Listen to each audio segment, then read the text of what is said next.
Tu n'es pas ton corps, tu n'es pas tes pensées, tu n'es pas tes émotions. Ah là là, on va souffler. Bienvenue dans ce nouveau podcast. On va parler évidemment de qu'est-ce qui ne va pas avec ces formules de phrases.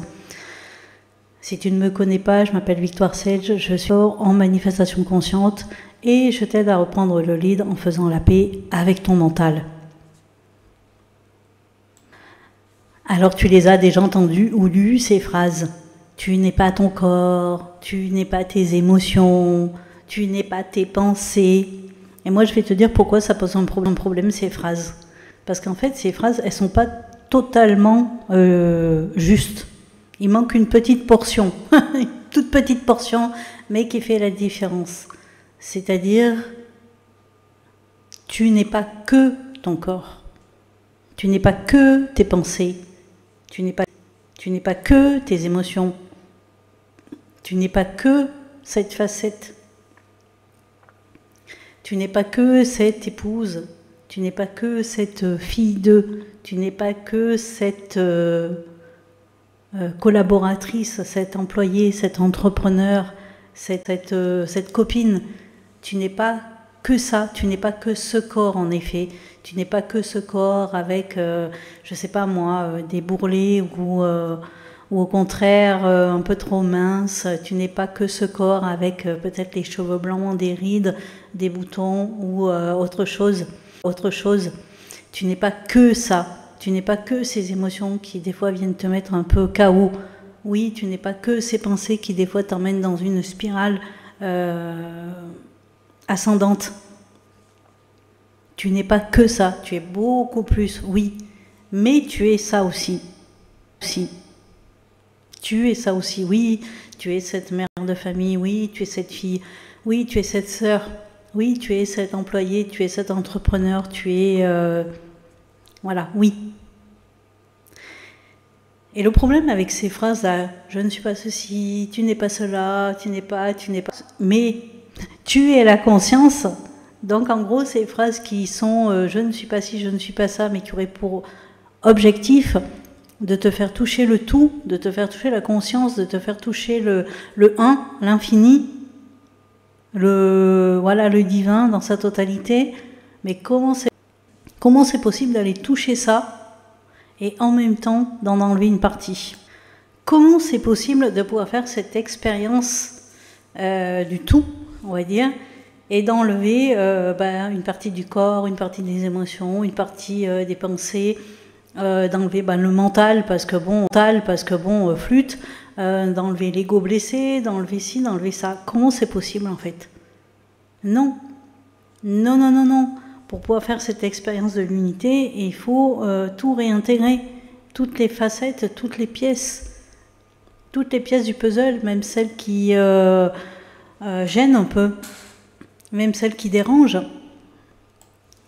Alors oui, c'est possible de faire l'expérience de l'unité en passant par le mental. Oui, et ça c'est quelque chose qui bloque certaines personnes. Mais si on vous disait, pour aller à Paris, on va dire que Paris c'est l'éveil, ça y est, Paris c'est le 1, l'unité. Donc pour aller à Paris, il faut y aller avec le train. C'est le seul chemin. Donc en gros, pour toucher l'unité, il faut y aller par le cœur. Ok ? Mais vous, si vous êtes allé à Paris en voiture, ah ben non, c'est pas bon, hein, c'est pas le même Paris. Non. Donc en gros, si vous touchez l'unité à partir du mental qui est devenu conscient, justement, qu'il a vu cette unité, ah ben non, ça marche pas.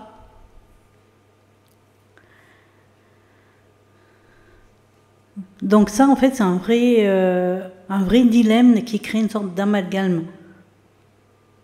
Le mental, c'est la partie justement de nous qui nous permet de réunifier toutes nos parts, qui nous permet à la fois de voir, par exemple, ce corps qui est peut-être pas forcément qu'on aimerait voir, qui est peut-être pas forcément parfait, qui est peut-être pas forcément, enfin, à nos yeux, dans notre perception. Mais c'est parce que justement ça va commencer par ça, par cette prise de conscience-là, que du coup on va pouvoir enclencher quelque chose d'autre, on va pouvoir enclencher une autre perception. le mental, il est essentiel justement pour réunir toutes les facettes, toutes les pièces. Il est essentiel, il est primordial justement pour réunir nos émotions, nos pensées, pour pouvoir driver tout ça. Évidemment que ce n'est pas le mental qui crée en lui-même, mais il fait partie de ce tout. C'est l'instrument de ce que l'on pourrait appeler Dieu, le divin, le tout, l'univers, appelez ça comme vous voulez en fait. Le mental, c'est cette partie de nous justement qui va avoir à la fois du bon sens et à la fois de la logique. Et plus on va lui montrer comment ça fonctionne, et plus il va ouvrir, et plus dans ce qui paraît logique, il va mettre de l'illogique. Dans ce qui paraît l'illimité, il va mettre de l'illimité. Mais pour ça, il faut déjà autoriser à ce qu'il vienne dans l'équation. Il faut autoriser, on va dire, à ce qu'il vienne là devant, on va dire qu'il ne soit plus dans le coffre de la voiture, du véhicule, mais qu'il soit bien là devant et qu'on lui dise, allez, regarde comment ça marche. Mais plus on va lui dire, mais non, mais toi, tais-toi, et qu'on va dire tais-toi donc au corps, on va dire tais-toi aux émotions, on va dire tais-toi aux pensées, donc on dit tais-toi au mental, eh bien, il va continuer de nous emmener en effet dans le mur.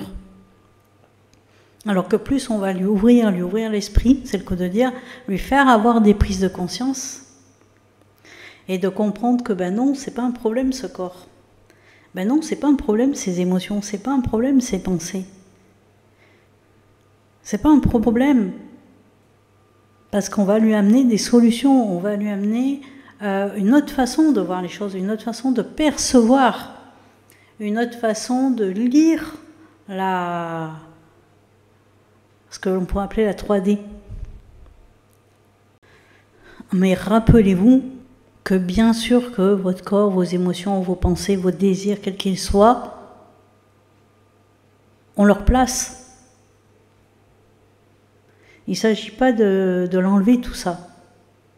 Il s'agit juste de comprendre que vous êtes cela et bien plus. C'est-à-dire que vous n'êtes pas que ça. Vous n'êtes pas que ça. Mais vous l'êtes.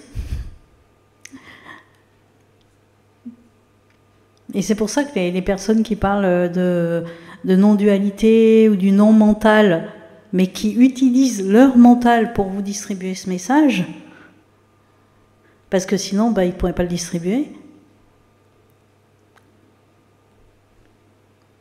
Le mental est l'outil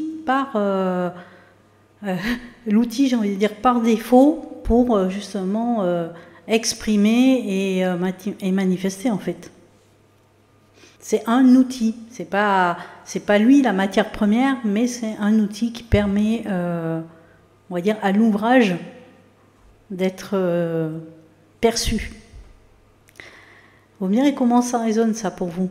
Quel est votre regard sur la place du mental? Évidemment, vous êtes ici sur une chaîne qui est dédiée à la loi de l'Assomption, Neville Goddard, et donc du coup, le mental est hyper important dans cette approche-là. Voilà. Je vous mettrai aussi en barre de description toutes les possibilités pour entrer dans mon univers, que ce soit les univers offerts ou les univers payants. Et je vous souhaite une très belle journée. Prenez soin de vos narratifs intérieurs.